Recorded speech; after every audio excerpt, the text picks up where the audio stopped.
નમસ્કાર દર્શક મિત્રો, મિરર ઓફ ધ વર્લ્ડ ન્યૂઝમાં આપ સૌનું હાર્દિક સ્વાગત છે। શ્રી શ્રુતોપાસક ગણ દ્વારા જીરાવાલા તીર્થનો નિઃશુલ્ક યાત્રા પ્રવાસ। જૈન ધર્મની અંદર ખૂબ મોટું મહત્વ શાસ્ત્રકાર ભગવાન તો એ બતાવ્યું છે કે 100 વર્ષથી વધારે જે જગ્યાએ પરમાત્મા પૂજાયા હોય તે જગ્યા તીર્થ બની જાય છે, એમ જાણીતા જૈન અગ્રણી દીપક શાહે જણાવ્યું। શ્રી શ્રુતોપાસક ગણના યાત્રા પ્રવાસના કન્વીનર તથા પ્રમુખ નિખિલ શાહે જણાવ્યું કે આજે આજવા રોડ ખાતે આવેલા ચિંતામણી પાર્શ્વનાથ જિનાલય અને ઇન્દ્રપુરી જૈન સંઘથી પરમાત્માના દર્શન કરીને યાત્રા પ્રવાસનો પ્રારંભ કરવામાં આવ્યો હતો। યાત્રા સૌથી પ્રથમ જીરાવાલા તીર્થ રાજસ્થાન ખાતે પહોંચશે, ત્યાંથી નાકોડાજી, જેસલમેર, કાપરડાજી, સાડેરાવ, લોધરવા જૈન તીર્થનો 5 દિવસનો યાત્રા પ્રવાસ જૈન સાધર્મિકોને તેમને જીવનમાં ઘણી બધી જગ્યાએ યાત્રા કરી નથી ને તેવા ભાવિકોને નિઃશુલ્ક લઈ જવામાં આવે છે। દરેકને ફળ નૈવેદ્ય તથા બટુઆ દેરાસરમાં મૂકવા છૂટા નાણાંની પ્રભાવના પણ કરવામાં આવી છે। અને યાત્રામાં જોડાયેલા અગ્રણી તુષાર શાહે જણાવ્યું કે જે સાધર્મિકો બહાર ગામથી આવ્યા છે, દૂરથી આવ્યા છે, તે જવા આવવાનું રિક્ષા ભાડું, બસ ભાડું પણ આપવામાં આવે છે। આખી યાત્રા એક લાભાર્થી દ્વારા લાભ આપવામાં આવ્યો છે અને કુલ 120 યાત્રિકો આજે રવાના થયા છે, જે 23મીએ સવારે વડોદરા પરત પહોંચશે, એમ જૈન અગ્રણી દીપક શાહે જણાવ્યું।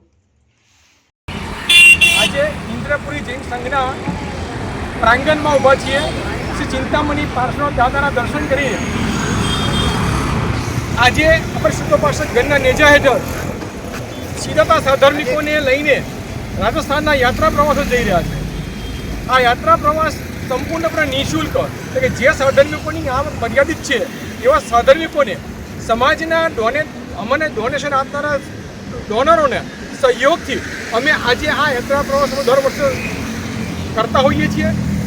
સોનામાં સુગંધ પડે તેમ આ વર્ષે આ યાત્રા પ્રવાસ ફક્ત એક જ વ્યક્તિના અનુયોગથી, અને છતાં એ વ્યક્તિ પોતાનું નામ આપવા તૈયાર નથી। આજે એ વ્યક્તિના સંપૂર્ણ સહયોગથી આજે રાજસ્થાનના આ જેસલમેર તરફનો યાત્રા પ્રવાસ અમે આજે લઈને નીકળી રહ્યા છીએ। આ 17 તારીખ રાતે નીકળીશું, 23 તારીખ સવારે 5 વાગે સવારના પોરમાં પાછા આવી જઈશું।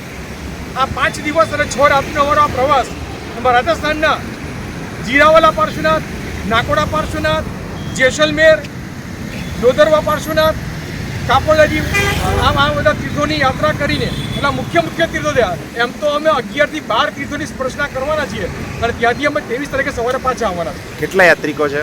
યાત્રિકો અમારી સાથે અમે લોકો 120 જણ છે। અને કયા કયા ગામના છે?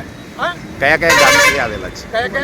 ગામથી આવેલા છે? હા, હવે ડભોઈ, પાદરા, જાસપુરા, કંજરી, આનંદ, નડિયાદ, બસો, આ બધા ગામોથી હું છે કે માણસો અહીંયા અમારા સાધકો અહીં આવ્યા છે। આજે અમને લઈને અમે લોકો જેસલમેર યાત્રા પ્રવાસો જઈ રહ્યા છીએ।